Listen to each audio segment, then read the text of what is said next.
today we're going to be making DIY bookmarks with ribbon. So if you picked up your kit from Carnegie, you should have all of the supplies you need, including a sewing kit. First up in your kit, you should have a long piece of ribbon, along with a button and some sewing supplies. What we're going to be doing is taking one of our favorite books, and we're going to size the ribbon to the book. I recommend making the ribbon a little bit bigger than your book. This way it can accommodate all sizes. So if you put your ribbon through the book and then pull through to match it up, I'm gonna leave a little extra room, so I'll probably cut the ribbon about here and have a little extra. So now we have our ribbon around the book. What we're gonna be doing is sewing a button to the end here and then looping it with our hair tie. Okay, so the first thing you're going to do is to take the thread from your sewing kit and cut yourself a nice long piece. You're going to then take a needle from the kit and you are going to stick the thread through the hole.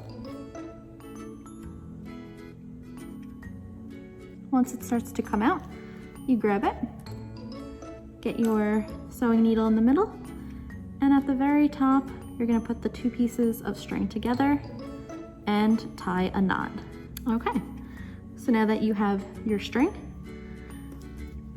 you're going to take your button and put it on the end of your ribbon. You're gonna start by taking your needle and going through the back end of your ribbon to go through the hole of the button. Then we're going to take the needle and go into the next hole, again through the ribbon. And we're gonna do that and pull the string through, and continuing going through the back of the button, through the front of the button, and then over to the next hole.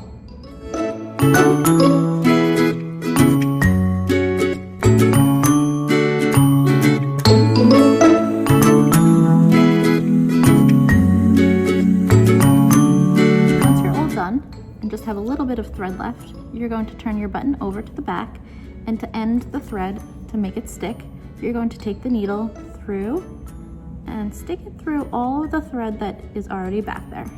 It's okay if this part looks messy because it'll be covered once it's on the book.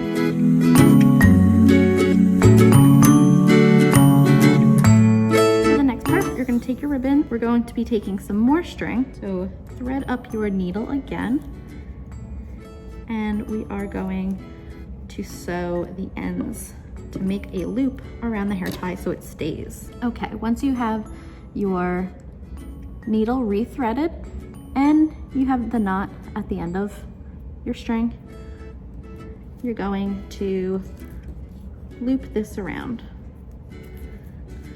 so you can hold it together. If you have a problem with the sewing, you can always just glue these ribbons together.